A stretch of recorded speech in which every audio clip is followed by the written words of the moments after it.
Picture this. You're 6 months pregnant, living in a $20 million mansion, married to one of the most powerful men in America. Life is perfect.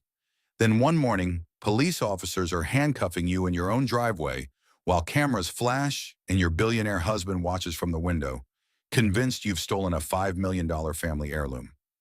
But here's what will shock you. The real thief isn't some random criminal. It's someone you trusted completely. Someone who smiled at your baby shower, who promised to protect you, who had access to everything in your life. Sarah Mitchell thought she knew who her enemies were. She was dead wrong. And by the time she figured out the truth, she was giving birth in a prison cell, branded as a criminal, and watching the woman who destroyed her life raise her stolen child. This isn't just a story about betrayal. This is about how the people closest to us can become our greatest enemies, and how sometimes the most dangerous prison isn't made of bars and concrete. It's made of lies, manipulation, and the trust we place in the wrong people. What happened to Sarah will make you question everyone in your life.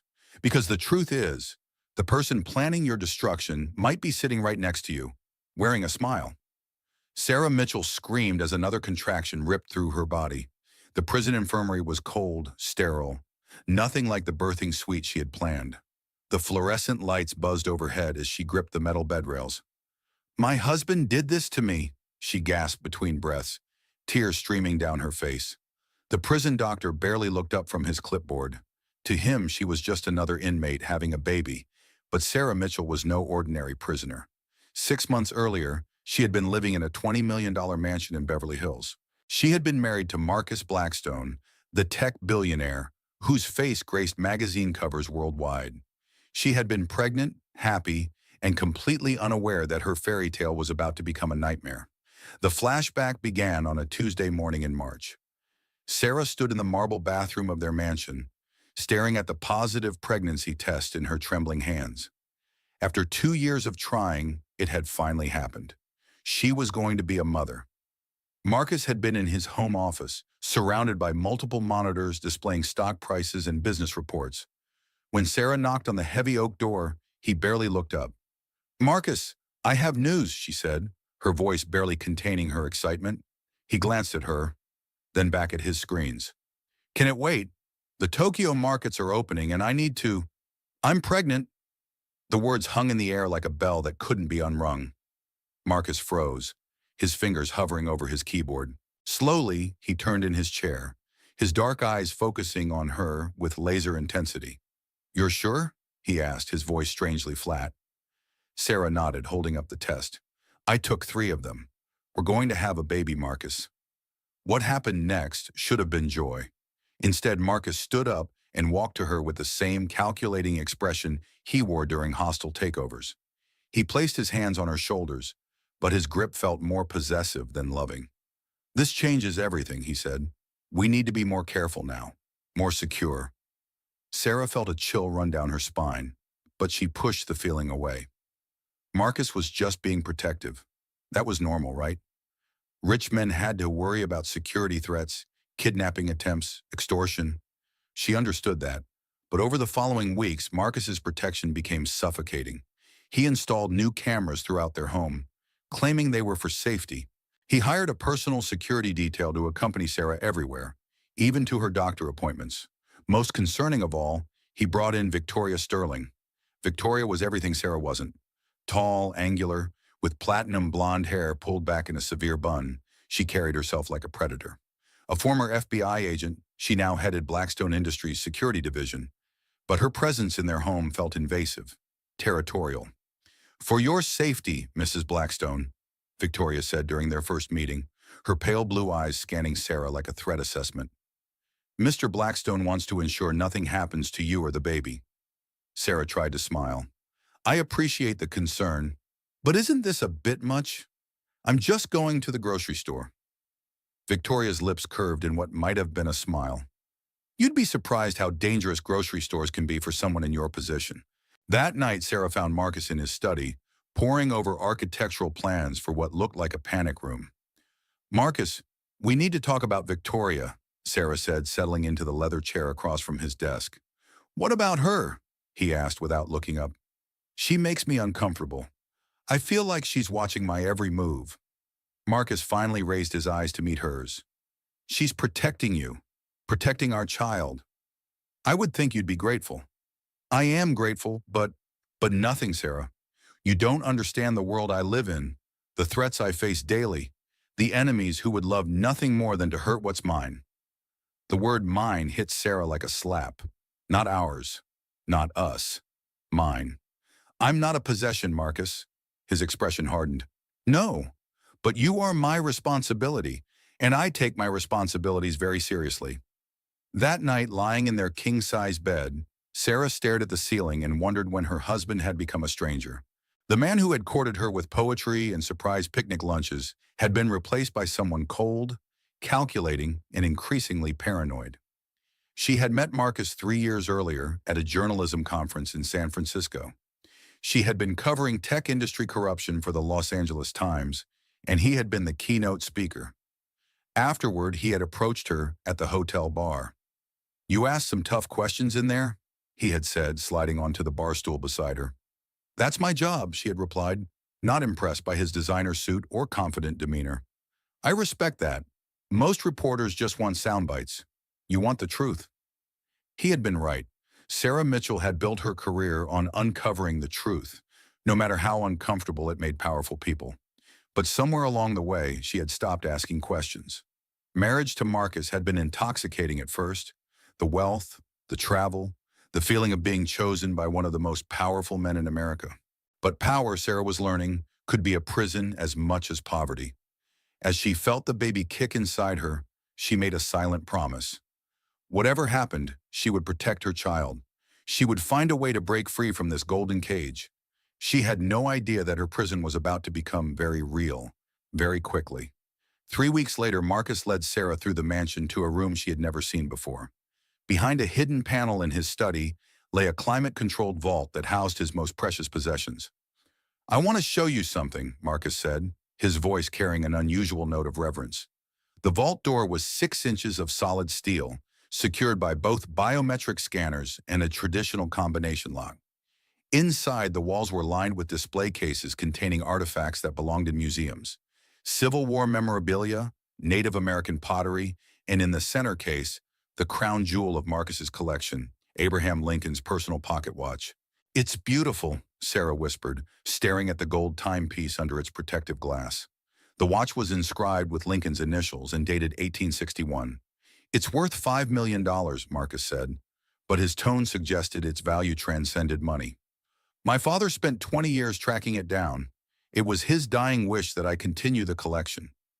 Sarah noticed Victoria standing in the doorway, her pale eyes fixed on the watch with an intensity that made Sarah uncomfortable. There was something predatory in that gaze, like a cat watching a canary. "Why are you showing me this?" Sarah asked. Marcus placed his hand on her growing belly. "Because one day, this will all belong to our son. He needs to understand his heritage, his responsibility." Sarah felt a chill. "What if we have a daughter?" Marcus's expression darkened slightly. "We won't. The Blackstone line has produced sons for 6 generations. That night, Sarah lay awake thinking about the vault, the watch, and the strange look in Victoria's eyes. Something felt wrong, but she couldn't put her finger on what it was. The answer came 2 weeks later. Sarah woke to the sound of shouting from downstairs. She grabbed her robe and hurried toward the commotion, her heart racing. She found Marcus in his study with Victoria and 2 men she didn't recognize, their voices tense with urgency. "What's wrong?" Sarah asked from the doorway. Marcus spun around, his face pale. "Someone broke into the vault. Lincoln's watch is gone." Sarah felt the blood drain from her face. "That's impossible. The security system was bypassed," Victoria interrupted, her voice clinical and cold. "This was a professional job, someone with inside knowledge." The 2 strangers stepped forward. The older one, a heavy-set man with gray hair, flashed his badge. "Detective Ray Cooper, LAPD. This is my partner, Detective Martinez. We need to ask you some questions, Mrs. Blackstone." "Me? Why me?" Sarah's voice came out as a squeak. Victoria stepped closer, her presence looming and threatening. "The security logs show only 3 people accessed the vault in the past week. Marcus, myself, and you, Mrs. Blackstone. Sarah felt the room spinning. That's ridiculous. I would never. The system doesn't lie, Victoria said smoothly. The biometric scanner recorded your fingerprints and retinal scan at 2:30 a.m. last Tuesday. I was asleep last Tuesday night, Sarah protested, looking desperately at Marcus. Tell them, Marcus, I was right beside you. But Marcus was staring at her with an expression she had never seen before. Doubt. Cold, calculating doubt. I took a sleeping pill that night, he said slowly. I was out until morning. Sarah felt her world tilt on its axis. You don't believe I did this, do you? Marcus didn't answer immediately, and in that silence, Sarah heard her marriage crumbling. Detective Cooper cleared his throat. Mrs. Blackstone, we're going to need to search your personal belongings. With your permission, of course. Of course, Sarah said, her voice hollow. Search whatever you want. I have nothing to hide. Victoria smiled, and Sarah realized with growing horror that the woman looked satisfied, almost triumphant. I'll show you to Mrs. Blackstone's dressing room, Victoria said to the detectives. I'm afraid we'll need to be thorough.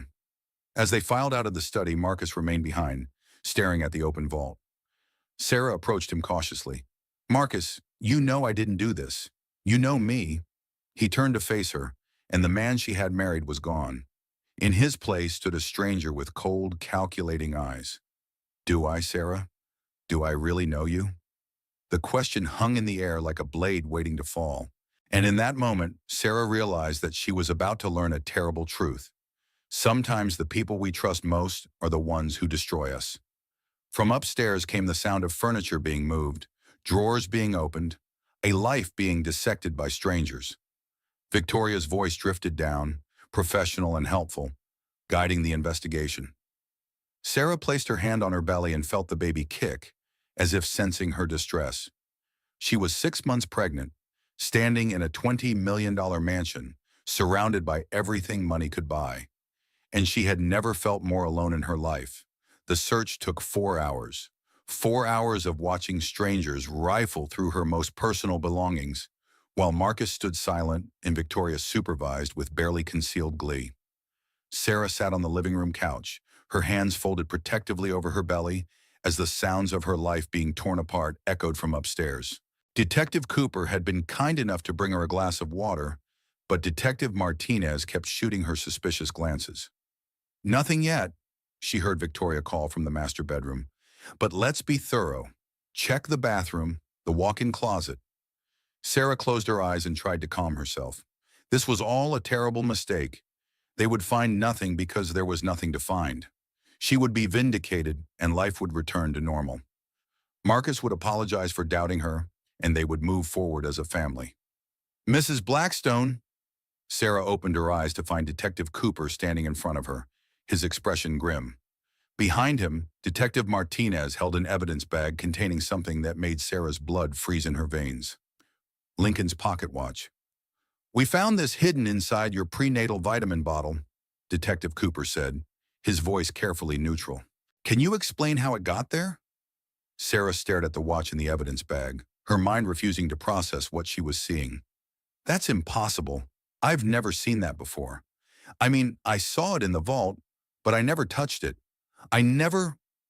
You hid it with our baby's vitamins? Marcus's voice cut through her protests like a knife. He stood in the doorway, his face a mask of disgust and betrayal. How sick are you, Sarah? I didn't do this. Sarah shot to her feet, swaying slightly from the sudden movement. Someone planted it there. Someone is framing me. Victoria appeared beside Marcus, her hand resting on his arm in a gesture that seemed both supportive and possessive. The evidence speaks for itself, Sarah.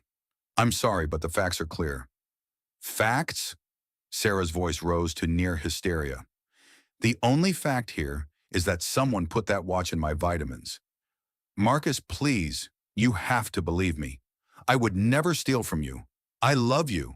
But Marcus had already turned away, his jaw set in a hard line. Detective Cooper, I want to press full charges, grand theft, violation of trust, whatever the maximum penalty is. Sarah felt the world spinning around her.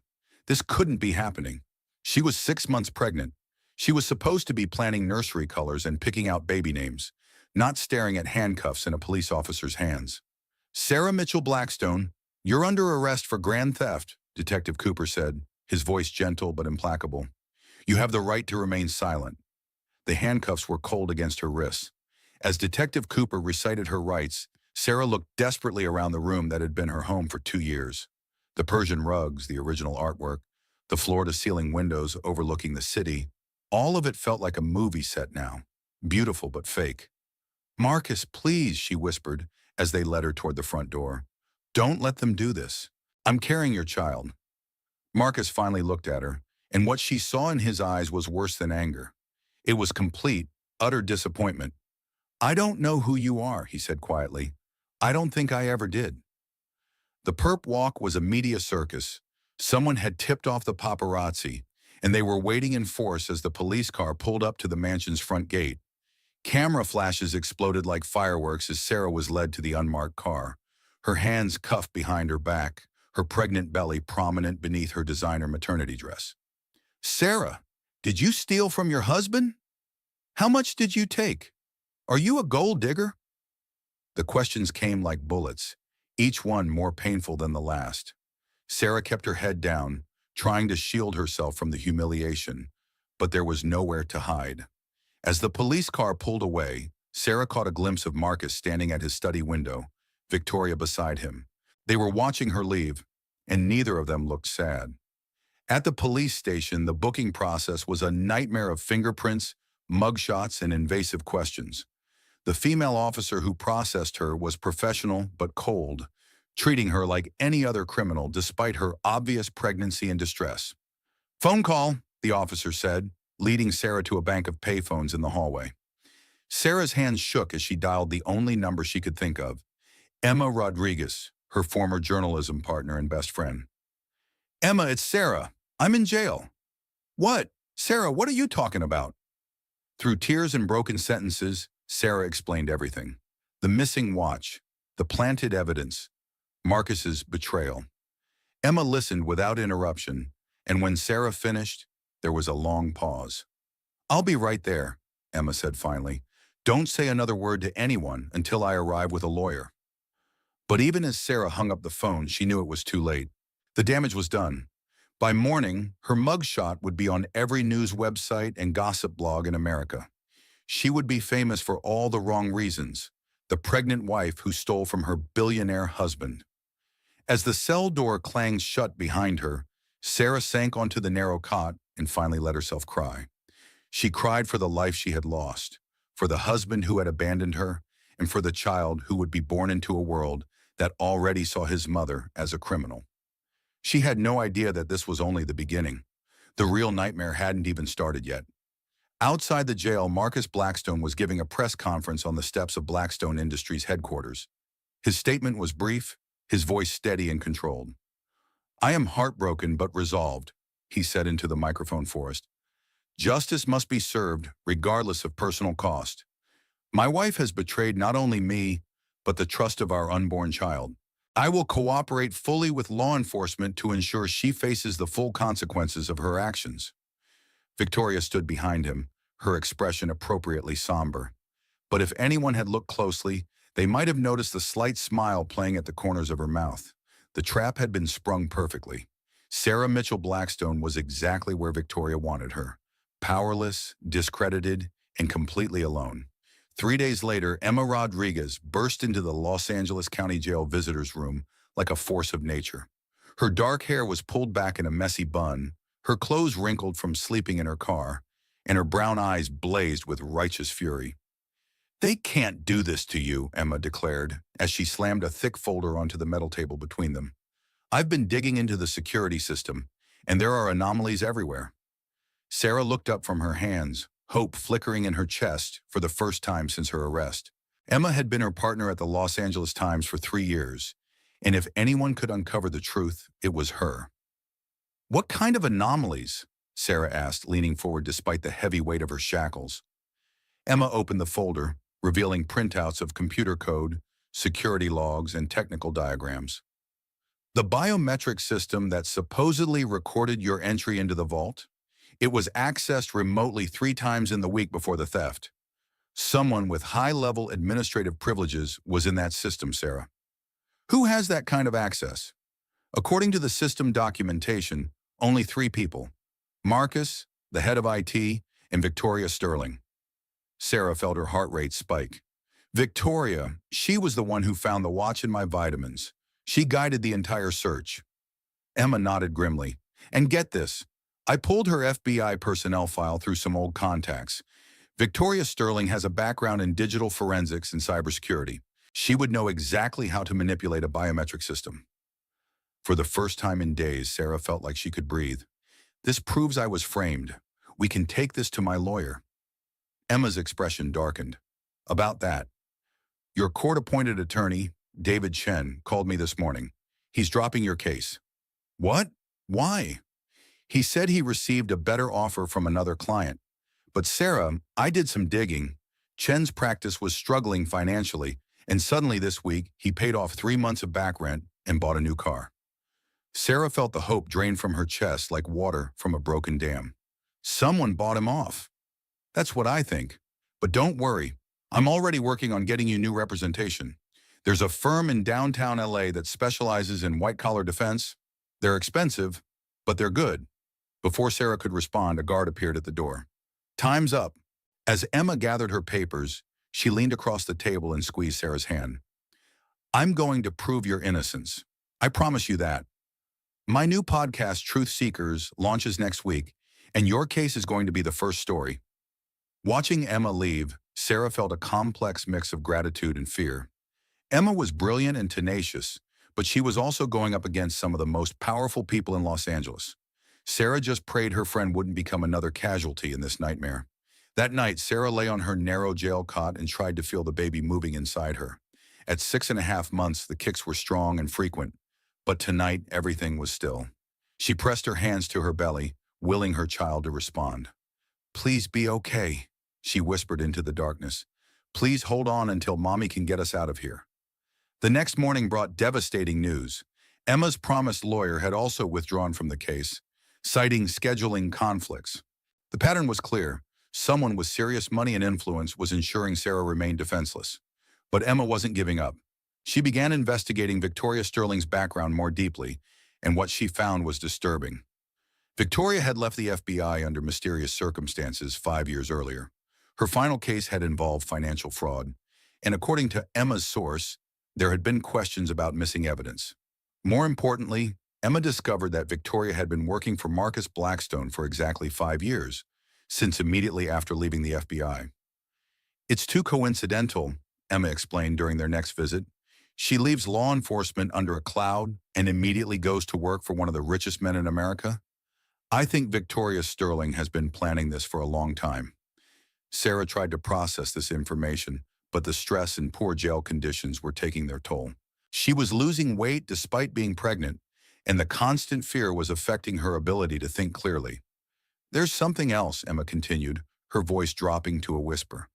I've been tracking financial records, and Victoria has been making some interesting purchases: high-end surveillance equipment, computer hardware, and get this, she rented a storage unit in Burbank 6 months ago.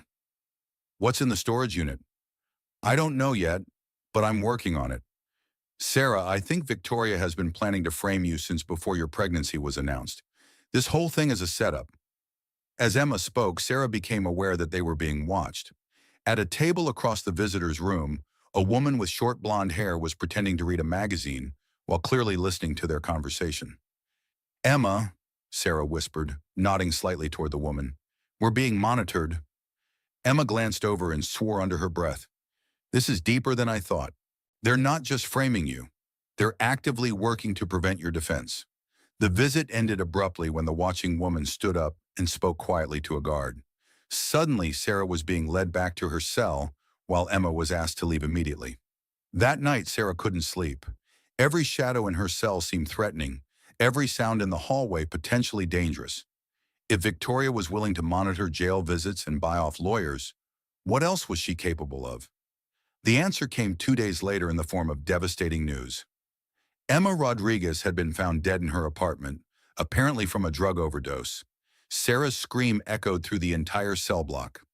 Emma had never used drugs in her life, She was a fitness enthusiast who barely drank alcohol and got high on investigative journalism, not narcotics.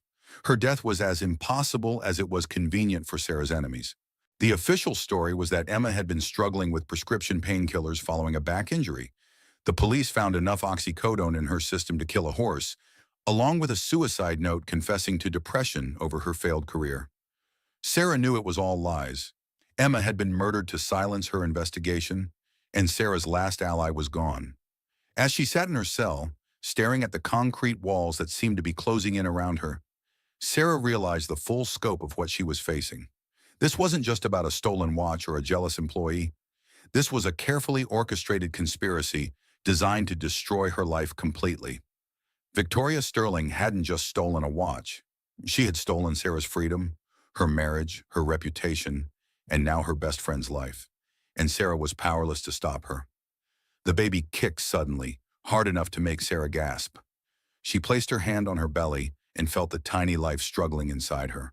"I won't let them win," she whispered. "I promise you, baby. Mommy will find a way to fight back." But as the jail settled into its nighttime quiet, Sarah wondered if she was making a promise she could never keep. 2 months later, Sarah's trial began with the efficiency of a machine designed to destroy lives. The prosecution, led by District Attorney Margaret Walsh, painted Sarah as a cold, calculating gold digger who had preyed on a grieving widower's trust. Marcus had lost his first wife to cancer 3 years before meeting Sarah, a detail that hadn't been widely known, but now became central to the prosecution's narrative. Sarah was portrayed as a manipulative woman who had exploited Marcus's vulnerability to gain access to his fortune.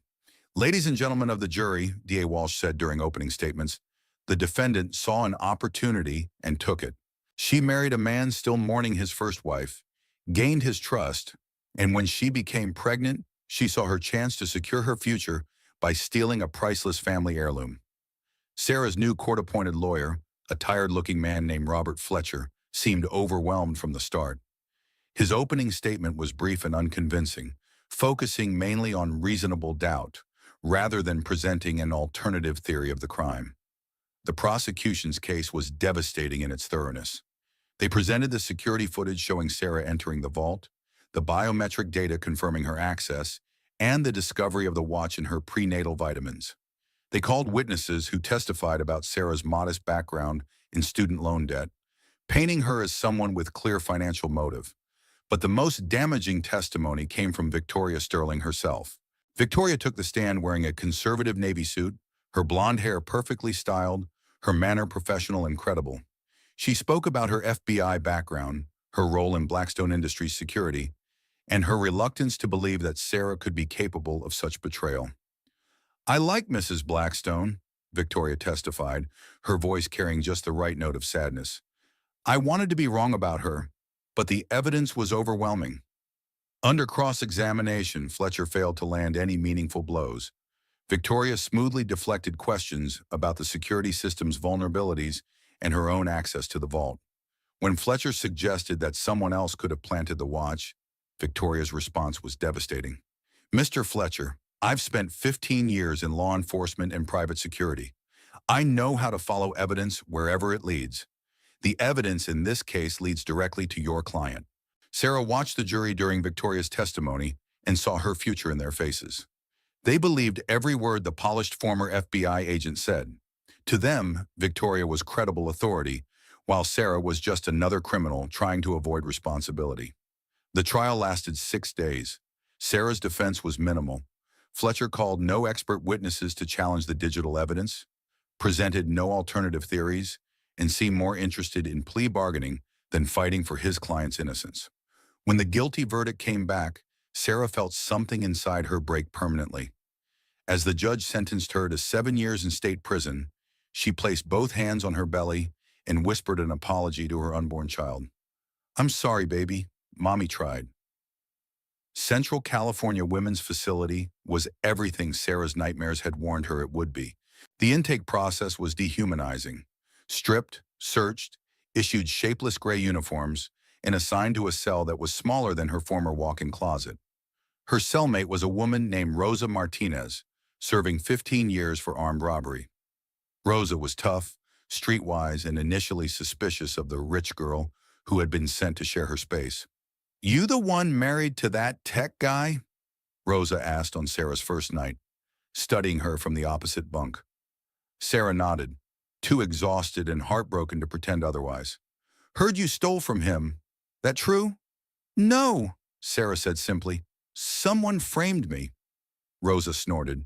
"Everyone in here is innocent, princess. You better figure out how to survive in here fast, 'cause your husband ain't coming to save you." Rosa was right about survival being the priority. Prison was a world with its own rules, hierarchies, and dangers. Sarah's pregnancy made her vulnerable, and her high-profile case made her a target. Other inmates saw her as either a weak mark to be exploited or a symbol of privilege to be torn down. The first attack came 3 weeks into her sentence. Sarah was in the library trying to research legal precedents for her appeal when 3 women surrounded her table. "Look what we got here," said their leader, a heavily tattooed woman named Crystal.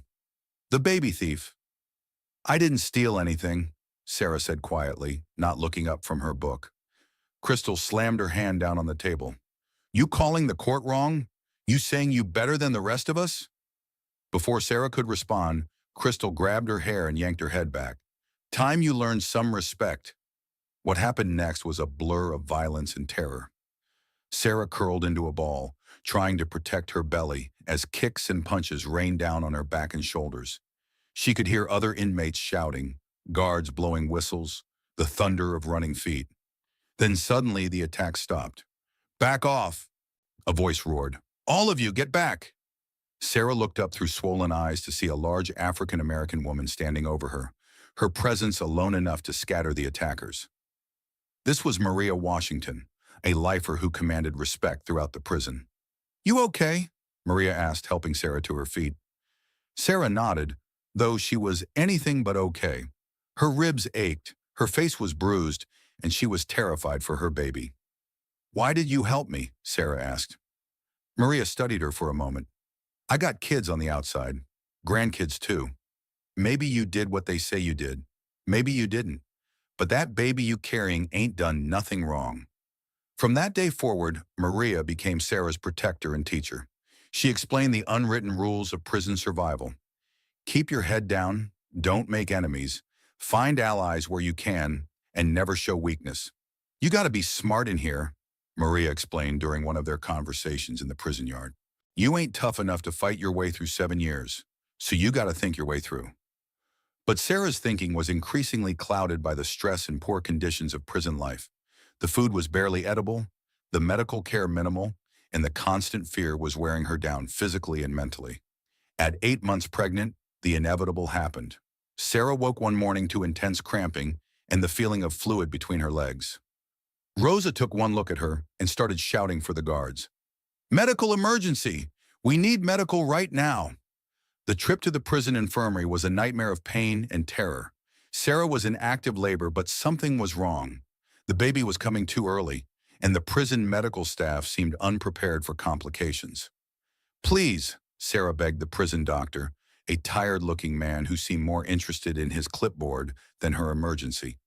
"Something's wrong. The pain is too intense." First babies are always difficult," he said dismissively.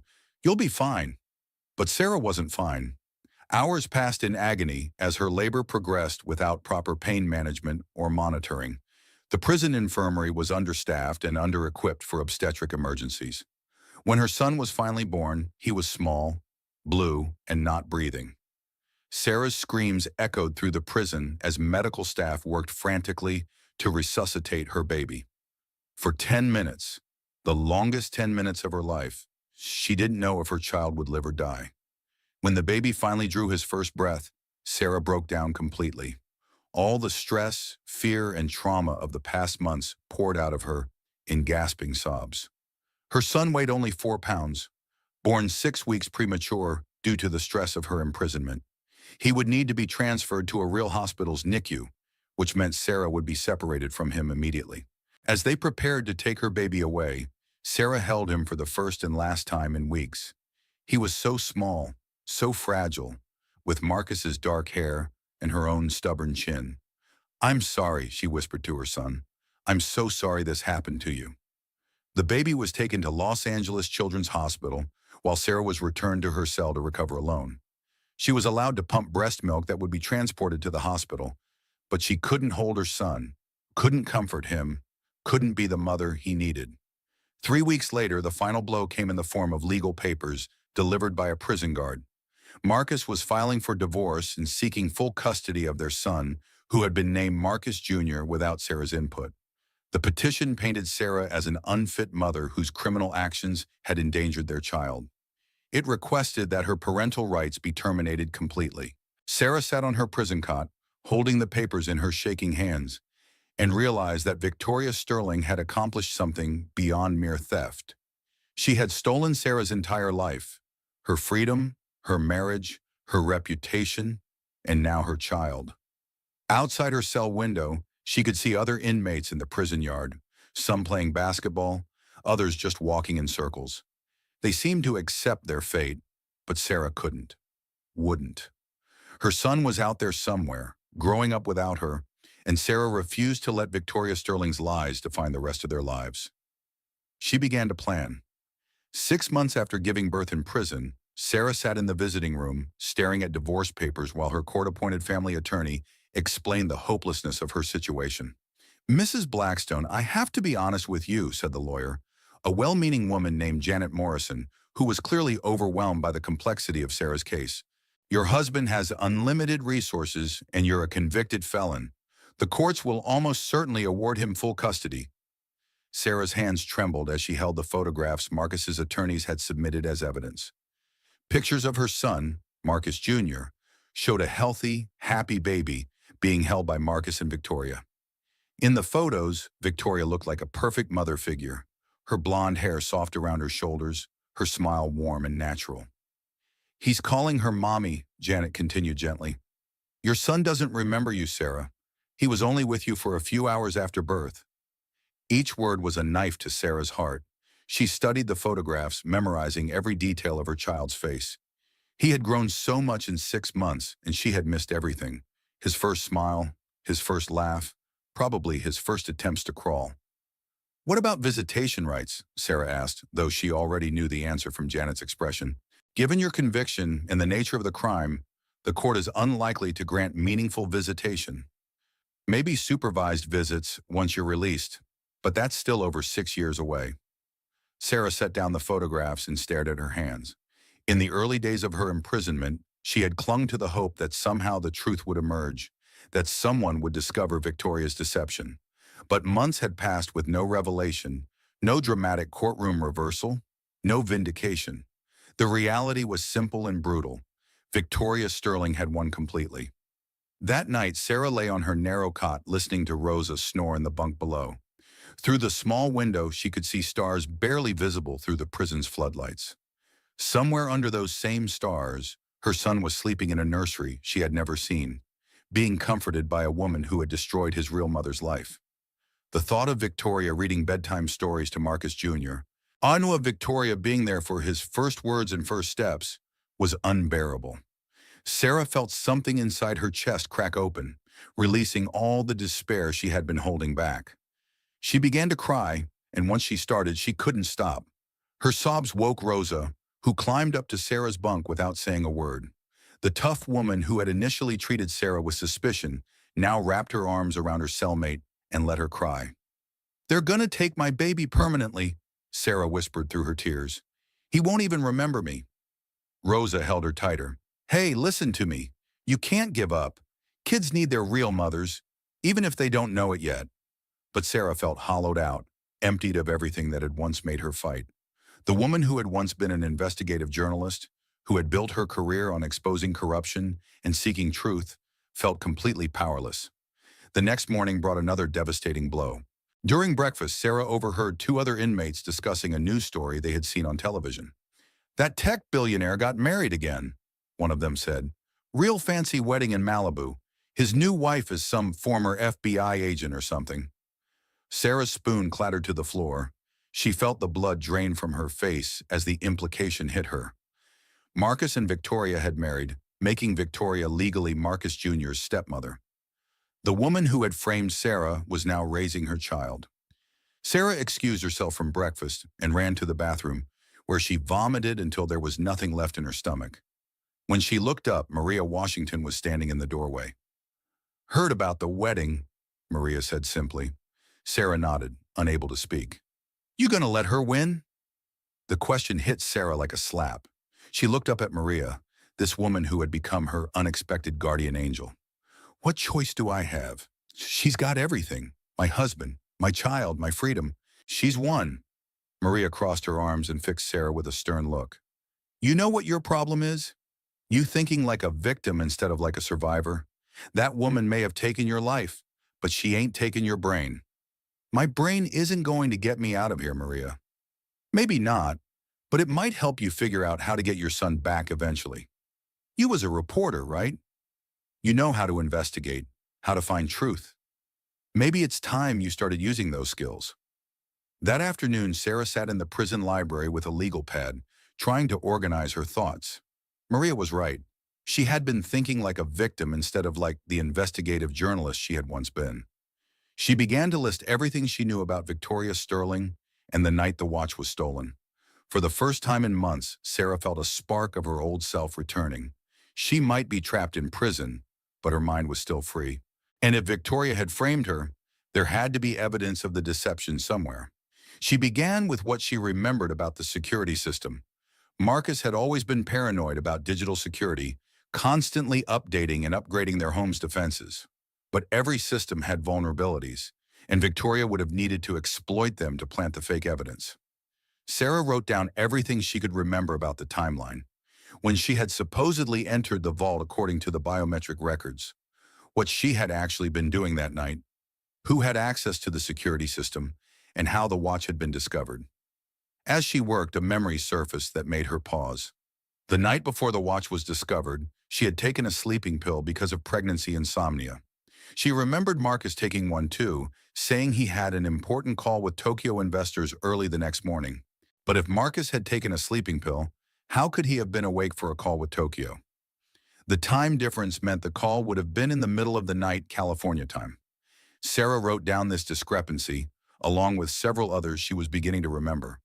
Victoria's too convenient discovery of the watch, her immediate assumption that it was theft rather than misplacement, her expert guidance of the police investigation. For the first time since her arrest, Sarah felt something other than despair. She felt anger, and anger was an emotion she could use. She began requesting legal books from the prison library, studying everything she could about digital evidence, security systems, and wrongful conviction cases.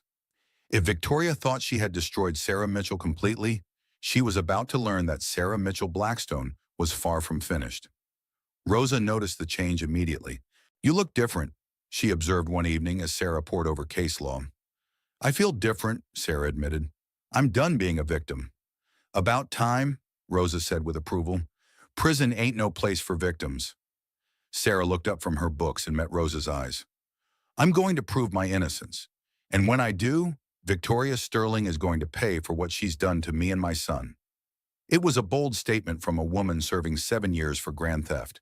But Rosa had learned not to underestimate her cellmate. Sarah Mitchell might have been beaten down, but she wasn't beaten completely. And sometimes that was all the difference between survival and surrender. 2 years into her sentence, Sarah received an unexpected visitor. Detective Ray Cooper, the same man who had arrested her, sat across from her in the prison visiting room, looking older and troubled. "Mrs. Blackstone," he said, his voice carefully neutral, "I wanted to talk to you about your case." Sarah studied his face, searching for any sign of his intentions. Detective Cooper had been professional during her arrest, even kind, but he had still put her in handcuffs. "What about it?" she asked cautiously. Cooper leaned forward, glancing around to make sure they weren't overheard. "I've been having second thoughts. Some things about your case never sat right with me."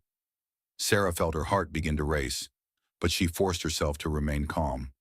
"What kinds of things?" The biometric evidence was too clean, too perfect.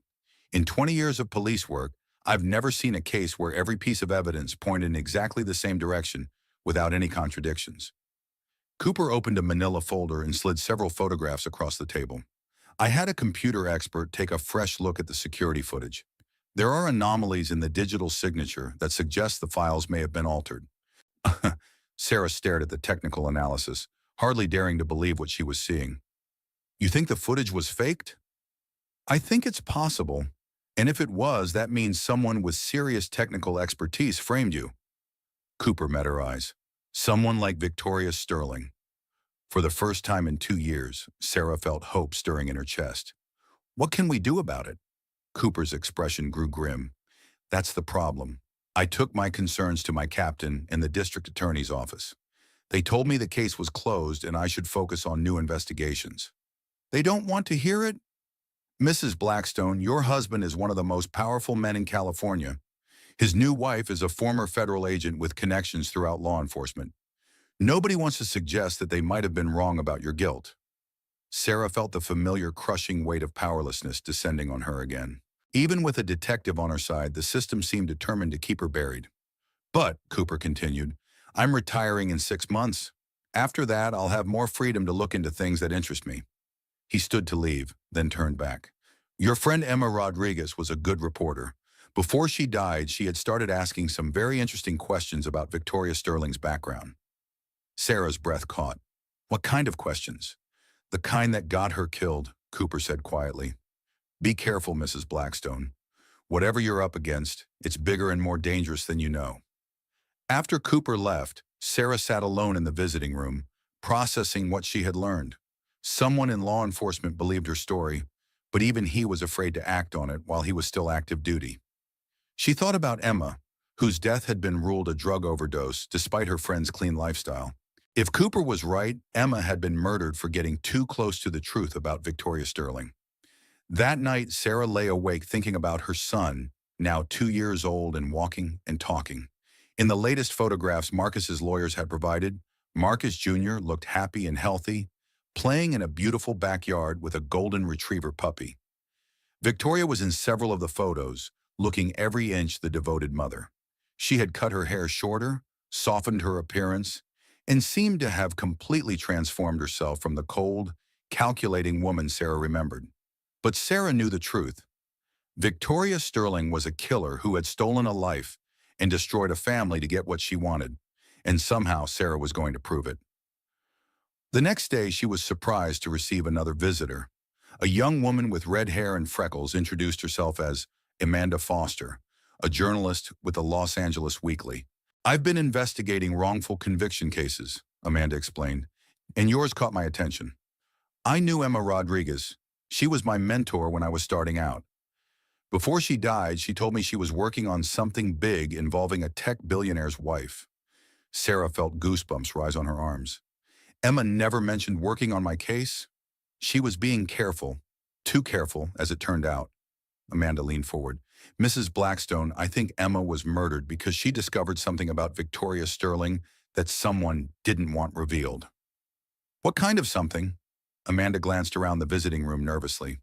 I can't say here, but I can tell you that Victoria Sterling's background isn't what it appears to be. Her FBI career ended under very suspicious circumstances, and there are gaps in her employment history that don't add up. Before Sarah could respond, Amanda slid a piece of paper across the table. This is my card. When you get out of here, call me. I think together we might be able to prove your innocence. After Amanda left, Sarah stared at the business card in her hands. 2 people now believed her story. It wasn't much, but it was more hope than she had felt in months. That evening, as she worked in the prison library, Sarah began to formulate a plan. She couldn't investigate from inside prison, but she could prepare for when she eventually got out. She began studying everything she could about digital forensics, corporate security, and criminal law. Rosa watched her transformation with approval. You're turning into someone different, she observed one night.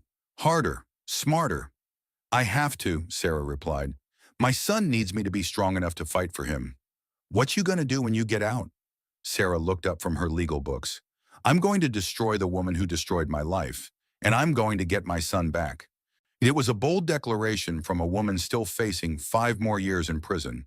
But Sarah Mitchell had learned that survival sometimes required believing in impossible things. And proving Victoria Sterling was a fraud seemed less impossible every day. 3 months later, Sarah received news that changed everything. Marcus Blackstone had died in a car accident on the Pacific Coast Highway. His Porsche had gone off a cliff during a late-night drive, killing him instantly. The funeral was massive, attended by tech industry leaders, politicians, and celebrities. Sarah watched the coverage on the prison television, studying every face in the crowd. Victoria, now a widow at 34, inherited everything. Blackstone Industries, the mansion, the art collection, in legal custody of Marcus Jr. But something in Victoria's behavior at the funeral caught Sarah's attention. The woman who had once been Marcus's devoted security chief and wife seemed almost relieved rather than grief-stricken. Her tears appeared staged, her mourning performance perfect but hollow. Sarah began to wonder if Marcus's death had really been an accident, and if it hadn't been, she now understood exactly how dangerous Victoria Sterling truly was. The woman who had framed Sarah wasn't just a thief, she was potentially a murderer who would stop at nothing to protect her stolen life. Detective Ray Cooper's retirement party was a modest affair at a downtown Los Angeles bar, attended by fellow officers and their families. He had served the LAPD for 25 years with distinction, earning commendations for his work on dozens of high-profile cases. But the case that haunted him most was the one everyone considered closed, the theft conviction of Sarah Mitchell Blackstone. 2 weeks after his retirement became official, Cooper sat in his home office surrounded by boxes of files, photographs, and evidence that he had quietly copied before leaving the department. The Sarah Blackstone case occupied an entire wall, a complex web of connections and inconsistencies that had grown more troubling with time. Marcus Blackstone's death 6 months earlier had bothered Cooper from the beginning. Single-car accidents on the PCH weren't uncommon, but the circumstances of this particular crash raised questions. Marcus had been driving at nearly midnight on a Tuesday, supposedly returning from a business dinner that Cooper couldn't verify had actually taken place. More suspicious was Victoria Sterling's reaction to her husband's death. Cooper had attended the funeral and watched her carefully. Her grief seemed performative, precisely calibrated for public consumption. She had inherited everything: a multi-billion-dollar company, prime real estate, and custody of a 3-year-old boy who would someday inherit even more. Cooper opened his laptop and began typing. He had spent months quietly investigating Victoria Sterling's background, using contacts in federal law enforcement and private databases. What he had discovered was disturbing. Victoria Sterling had indeed been an FBI agent, but her departure from the Bureau was far from voluntary. She had been under investigation for evidence tampering in a major financial fraud case when she suddenly resigned. The investigation was quietly dropped, but Cooper's sources confirmed that Victoria had been on the verge of criminal charges. Even more interesting was what Cooper had learned about Victoria's family background. Born Victoria Blackstone, she was the illegitimate daughter of Marcus's father, making her Marcus's half-sister. The family connection had been carefully hidden. Victoria had taken her mother's maiden name and had no official relationship with the Blackstone family. But Cooper had found birth records, DNA evidence from a paternity suit that had been sealed by court order, and financial records showing payments from the elder Blackstone to Victoria's mother for 20 years. The motive was becoming clear. Victoria hadn't just wanted Marcus's money, she had wanted what she saw as her rightful inheritance. As the illegitimate child, she had been excluded from the family fortune while Marcus inherited everything. Sarah's marriage to Marcus had threatened Victoria's long-term plan to eventually claim her place in the Blackstone dynasty. Cooper's phone rang, interrupting his thoughts. The caller ID showed Amanda Foster, the journalist who had been investigating wrongful conviction cases. "Detective Cooper, I have something you need to see." They met an hour later at a coffee shop in downtown LA. Amanda slid a flash drive across the table, along with several printed documents. "I've been investigating Victoria Sterling for 8 months," Amanda explained. "I found the connection between her and Marcus. They're half-siblings. But that's not the most important thing I discovered." Cooper plugged the flash drive into his laptop. The screen filled with technical documentation, financial records, and what appeared to be communications between Victoria and a private cybersecurity firm. 6 months before the watch was stolen, Victoria hired a company called Digital Solutions, Inc. to conduct security testing on the Blackstone Mansion systems. Amanda continued. The contract specifically mentioned testing the biometric security on the vault. Cooper studied the documentation. She was learning how to hack her own employer's security system. Exactly, and look at this. Amanda pointed to another document. 3 weeks before Sarah's arrest, Victoria purchased specialized software designed for creating fake biometric data. The same software was used to generate the false evidence showing Sarah accessing the vault. Cooper felt pieces of the puzzle clicking into place. She had months to plan this. She studied the security system, created the fake evidence, and waited for the perfect opportunity. Sarah's pregnancy gave her that opportunity. A pregnant woman would be seen as desperate to secure her child's future, making the theft charge more believable. Cooper continued reading through Amanda's research. The evidence was overwhelming. Purchase orders for replica watches, communications with the company that had created the fake Lincoln timepiece, and financial records showing payments to Detective Martinez, Cooper's former partner, who had since transferred to another department. Martinez was paid off? Cooper asked, his voice tight with anger. Amanda nodded. $50,000 deposited into an offshore account registered to his wife's maiden name. Victoria bought herself a cooperative investigator to help build the case against Sarah. Cooper sat back in his chair, processing the magnitude of what they had uncovered. Victoria Sterling hadn't just framed Sarah. She had corrupted a police investigation and possibly committed murder to cover her tracks. What about Emma Rodriguez? Cooper asked. Amanda's expression darkened. I found evidence that Victoria hired a private investigator to monitor Emma's activities. The day before Emma died, she had accessed financial records that would have exposed Victoria's payments to Detective Martinez. So Emma was murdered to keep her quiet. I believe so, and I think Marcus was killed for the same reason. Victoria needed him dead to gain complete control of his fortune and custody of Marcus Jr. Cooper closed the laptop and looked at Amanda. This is enough to reopen Sarah's case and probably charge Victoria with murder. But we need to be careful. If Victoria is willing to kill to protect her secret, neither of us is safe. Amanda leaned forward. Detective, Sarah Blackstone has been in prison for 3 years for a crime she didn't commit. Her son doesn't even remember her. We have to take the risk. Cooper nodded grimly. You're right, but we do this smart. I still have friends in the DA's office who weren't involved in the original case. We present everything at once with enough evidence that they can't ignore it. As they prepared to leave the coffee shop, Amanda asked the question that had been haunting both of them. What if Victoria realizes what we're doing? Cooper's hand moved instinctively to the concealed weapon he still carried, despite his retirement. Then we'd better move fast. They had no idea that across the street, a man with a telephoto lens had been photographing their meeting. Within an hour, the photos would be on Victoria Sterling's desk, along with a detailed report of their investigation. The race to expose the truth had begun, and Sarah's life hung in the balance. Victoria Sterling sat in Marcus's former office, now hers, studying the surveillance photos with the calm calculation that had served her so well over the years. Detective Cooper and the journalist had uncovered more than she had expected, but not more than she could handle. She picked up her phone and dialed a number she hadn't used in months. It's me, she said when the call was answered. We have a problem that needs to be resolved. Permanently. The call came at 3 a.m. on a Tuesday morning. Sarah jolted awake in her prison cell to the sound of a guard's voice calling her name through the bars. Blackstone, Warden wants to see you. Now! Sarah's heart pounded as she followed the guard through the dark corridors of the prison. Emergency meetings with the warden were never good news, and at 3 in the morning, they usually meant someone was dead. Warden Patricia Chen was waiting in her office along with 2 people Sarah didn't recognize. A middle-aged woman in an expensive suit and a younger man with a briefcase. Sit down, Mrs. Blackstone, the warden said, her voice unusually gentle. These are attorneys from the California Innocence Project. They have some news for you. The woman in the suit leaned forward. Mrs. Blackstone, my name is Catherine Webb. I'm here to inform you that based on new evidence, all charges against you have been dropped. You're being released immediately.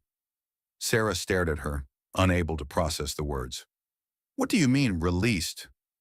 Victoria Sterling has been arrested for conspiracy, evidence tampering, and murder, Webb continued. We have compelling evidence that she framed you for the watch theft and killed at least 2 people to cover up her crimes. The room seemed to spin around Sarah. After 3 years in prison, the concept of freedom felt unreal, impossible to grasp. "My son," she whispered. "What about Marcus Jr.?" Webb's expression softened. "He's safe. He's currently in protective custody while the courts determine permanent placement. You'll have the opportunity to petition for custody as soon as you're settled." An hour later, Sarah walked through the prison gates carrying a paper bag containing her few possessions. Amanda Foster was waiting for her, along with Detective Cooper and a small crowd of reporters. "Sarah," Amanda called out, "how does it feel to be free?" Sarah looked around at the photographers and news cameras, overwhelmed by the sudden attention. For 3 years, her world had been concrete walls and metal bars. Now she was expected to speak coherently about justice and vindication. "I just want to see my son," she said simply. The story of Sarah's exoneration and Victoria's arrest dominated the news cycle for weeks. Victoria Sterling, the former FBI agent who had seemed so credible and professional, was revealed to be a master manipulator who had orchestrated one of the most elaborate frame jobs in California legal history. The evidence against Victoria was overwhelming. Detective Cooper and Amanda Foster had uncovered not just proof of the frame-up, but evidence linking Victoria to the deaths of Emma Rodriguez and Marcus Blackstone. Phone records showed Victoria had been in contact with known criminals in the days before both deaths, and financial records revealed payments that corresponded to the timing of the murders. Most damning of all was Victoria's confession, recorded during a confrontation with Cooper and Amanda at Blackstone Industries headquarters. Believing she was speaking to corrupt associates, Victoria had detailed her entire plan, from discovering her biological relationship to Marcus, to framing Sarah, to eventually murdering Marcus for his inheritance. "I gave Marcus everything," Victoria was heard saying on the recording. 10 years of my life, my expertise, my loyalty, and he gave it all to some nobody he'd known for 6 months. Sarah Mitchell was supposed to be temporary, a rebound after his first wife died. When she got pregnant, I realized she was going to take everything that should have been mine." The confession continued with chilling detail about how Victoria had studied the security system, created the fake evidence, and manipulated the investigation. She described Emma's murder as unfortunate but necessary, and Marcus's death as the natural conclusion to the plan. Victoria Sterling was charged with 2 counts of first-degree murder, conspiracy, evidence tampering, and a dozen other felonies. She would likely spend the rest of her life in prison, the same prison where Sarah had spent 3 years for crimes Victoria had committed. But for Sarah, vindication felt hollow. She had lost 3 years of her life and nearly all of her son's early childhood. Marcus Jr., now 4 years old, didn't remember her. To him, Victoria had been his mother, and Sarah was a stranger claiming to be someone important. The reunion took place in a family court office, supervised by social workers and psychologists. Sarah sat on a small chair designed for children, trying to connect with the boy who looked so much like Marcus, but didn't know who she was. "Hello, sweetie," Sarah said softly. "I'm your mommy." Marcus Jr. hid behind the social worker, peeking out at Sarah with Marcus's dark eyes. He was beautiful, healthy, and completely terrified of her. "Where's Mama Victoria?" he asked, his voice small and confused. The question broke Sarah's heart. Victoria, the woman who had destroyed their family, was the only mother this little boy remembered. Despite everything Victoria had done, she had apparently been loving and attentive to Marcus Jr., making the transition even more traumatic for him. "She can't be here right now," the social worker explained gently. "But Sarah is your first mommy, from when you were a baby. She loves you very much." It would take months of supervised visits, family therapy, and patient rebuilding before Marcus Jr. began to accept Sarah as his mother. The process was heartbreaking, watching her son grieve for the woman who had stolen him while struggling to bond with his real mother. Sarah's lawsuit against the Los Angeles Police Department, the District Attorney's Office, and Blackstone Industries eventually resulted in a settlement of $50 million. The money was substantial, but it couldn't buy back the years she had lost or repair the psychological damage done to both her and her son. She used part of the settlement to establish the Sarah Mitchell Foundation, dedicated to helping wrongfully convicted individuals prove their innocence. The foundation also provided support for the children of incarcerated parents, recognizing that crimes against parents inevitably harm their children as well. Detective Cooper became the Foundation's chief investigator, finally able to pursue the kind of thorough, unbiased investigations that had been impossible within the constraints of the police department. Amanda Foster left journalism to become the Foundation's communications director, ensuring that stories like Sarah's received the attention they deserved. Victoria Sterling's trial was a media sensation. The prosecution painted her as a cold, calculating sociopath who had destroyed multiple lives in pursuit of wealth and power. Her defense team tried to argue that she had been mentally unstable due to the trauma of being rejected by her biological father, but the evidence of her careful planning and manipulation made the insanity defense impossible to sustain. The jury deliberated for less than 4 hours before returning guilty verdicts on all counts. Victoria Sterling was sentenced to life in prison without the possibility of parole. As the judge read the sentence, Victoria showed no emotion. She sat straight in her chair, her blonde hair perfectly styled, her expression as cold and controlled as ever. Only when she was led away in handcuffs did she look back at Sarah, who had attended every day of the trial. Their eyes met for a moment across the courtroom, and Sarah saw something she hadn't expected. Not remorse, but a kind of bitter satisfaction. Even facing life in prison, Victoria seemed to believe that her actions had been justified. Sarah looked away first. Victoria Sterling no longer had power over her life, and Sarah refused to give her even the satisfaction of a prolonged stare. 2 years after her exoneration, Sarah stood in the backyard of her new home in Pasadena, watching Marcus Jr., who now insisted on being called Michael, play with their golden retriever, Justice. At 6 years old, Michael was beginning to look less like his father and more like himself, a unique combination of Sarah's stubborn determination and Marcus's quick intelligence. The house was modest compared to the Blackstone mansion, but it felt like home in a way the penthouse never had. Sarah had chosen it specifically for the large backyard where Michael could play safely, far from the media attention that still occasionally followed their story. "Mom, watch this!" Michael called out, attempting to teach Justice to fetch a frisbee that was almost as big as he was. "I'm watching, sweetheart," Sarah replied, her heart still catching a little every time he called her mom. It had taken 18 months of family therapy and patient rebuilding, but Michael had finally accepted her as his mother. The transition hadn't been easy. He had grieved for Victoria, been confused and angry about the changes in his life, and struggled to understand why adults he trusted had lied to him. But children were resilient in ways that amazed Sarah.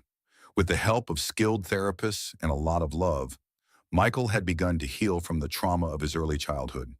He would always carry some scars from the experience, but he was learning to trust again. Amanda Foster arrived at 6 o'clock for their weekly dinner, a tradition they had started when Sarah first got out of prison. Amanda had become like a sister to Sarah, one of the few people who truly understood what she had endured. "How was the Foundation meeting today?" Amanda asked as they prepared dinner together in Sarah's kitchen. "Good. We're taking on 3 new cases this month," Sarah replied, tossing salad while Amanda grilled chicken on the back deck. "Ray thinks we have a strong chance of proving innocence in at least 2 of them." The Sarah Mitchell Foundation had become one of the most respected innocence organizations in California, with a success rate that surpassed even the established groups. Sarah's experience as both an investigative journalist and a wrongfully convicted person gave her unique insight into the flaws in the criminal justice system. "Any word on Victoria's appeal?" Amanda asked, though she already knew the answer would be negative. "Denied again. Her legal team is running out of options." Sarah's voice was neutral when discussing Victoria, a hard-won emotional detachment that had taken years to achieve. Victoria Sterling remained in maximum security prison, her appeals consistently rejected by higher courts. Occasionally, reporters would interview her, and she would claim that she was the real victim, that Marcus had promised to marry her and then betrayed her for Sarah. She showed no remorse for her crimes and continued to insist that her actions had been justified. Sarah no longer read these interviews or followed news about Victoria. The woman who had stolen 3 years of her life no longer deserved even that much attention. After dinner, Sarah tucked Michael into bed and read him a story about a brave knight rescuing a dragon. It was his current favorite, a tale that reversed traditional roles and showed that sometimes the monsters needed saving too. "Mom, was the bad lady really sick in her brain?" Michael asked as Sarah closed the book. He had recently begun asking more sophisticated questions about his early childhood and the circumstances that had separated him from Sarah. Sarah considered her answer carefully. The therapist had advised honesty appropriate to his age level, helping Michael understand what had happened without traumatizing him further. She was sick in a way that made her hurt other people, Sarah said. But that doesn't mean what she did was okay. Sometimes people make bad choices even when they know better. Michael nodded solemnly, processing this information with the seriousness that characterized many of his conversations about difficult topics. "I'm glad you came back," he said, wrapping his arms around Sarah's neck. "I'm glad too, baby. I'm never going anywhere again." As Sarah turned off Michael's light and closed his door, she reflected on how different her life had become from what she had once imagined. She would never have the fairy tale marriage or the financial security she had briefly experienced as Marcus Blackstone's wife. But she had something more valuable: genuine peace and the knowledge that she had survived the worst thing that could happen to her and found a way to help others survive similar ordeals. Her phone rang as she settled into her home office to review case files for the foundation. The caller ID showed Detective Cooper's number. "Ray, what's up?" "Sarah, I wanted to give you a heads up. Victoria Sterling was found dead in her cell this morning." Sarah felt a complex mix of emotions: surprise, relief, and something that might have been sadness for the wasted potential of a brilliant woman who had chosen destruction over creation. "What happened?" "Apparent suicide. She hanged herself with bed sheets, left a note, but it didn't contain any apologies or admissions of guilt. Just more of her justifications and blame." After hanging up, Sarah sat quietly in her office, processing this final chapter in Victoria's story. She felt no satisfaction in Victoria's death, only a kind of closure. The woman who had haunted her nightmares for years was gone, and with her went the last shadow over Sarah's new life. She looked at the framed photo on her desk: Michael blowing out candles on his 6th birthday cake, his face bright with joy and innocence. Beside it was another photo: Sarah receiving an award from the California Bar Association for her foundation's work on behalf of the wrongfully convicted. These were her victories now, not the vindication of being proven right or the satisfaction of seeing her enemy punished, but the quiet triumphs of rebuilding a life and helping others rebuild theirs. Victoria Sterling had taken 3 years from Sarah, but she had also inadvertently given her a purpose larger than any she might have found in her original life. The Sarah who had been content to be a billionaire's wife would never have started a foundation or fought for justice for others. The woman who had survived prison and fought for her son was capable of far more than her younger self had ever imagined. As she turned off the lights and headed upstairs, Sarah paused at Michael's door, listening to his quiet breathing. Tomorrow she would tell him that the woman who had raised him for his first few years was gone, and they would work through whatever complex emotions that news brought up. But tonight, she would simply be grateful for the life they had built together, imperfect and hard-won though it was. The golden cage of her first marriage had been replaced by something infinitely more valuable: freedom, truth, and the unbreakable bond between a mother and her child. Victoria Sterling had tried to steal everything from Sarah Mitchell. In the end, she had only made Sarah stronger. 5 years later, Michael Mitchell celebrated his 11th birthday with friends from his soccer team and classmates from his private school. He was a confident, happy child who excelled academically and showed natural leadership skills that reminded Sarah of the best parts of his father. The Sarah Mitchell Foundation had helped exonerate 43 wrongfully convicted individuals, reuniting families and exposing corruption throughout the California criminal justice system. Sarah had testified before Congress about the need for criminal justice reform and had been featured on the cover of Time magazine as one of their heroes of justice. She never remarried, finding fulfillment in her work and her role as Michael's mother. Sometimes reporters would ask if she was bitter about the years she had lost, and Sarah would always give the same answer: "I learned that sometimes the worst thing that happens to you can lead to the best thing you ever do. I wouldn't wish my experience on anyone, but I wouldn't trade the life I've built because of it." The golden cage had been real, but so was her escape from it. And in the end, freedom was worth every struggle it had cost her. Sarah's story proves that sometimes the worst betrayal comes from those we trust most, but it also shows that truth has a way of surfacing no matter how deep someone tries to bury it. If this story moved you, hit that like button and let me know in the comments what shocked you most about Victoria's deception. Share this with someone who needs to hear Sarah's message about resilience and never giving up on the truth. And don't forget to subscribe and ring that notification bell, because there are more incredible true stories of survival, betrayal, and justice coming your way. Trust me, you won't want to miss what's next.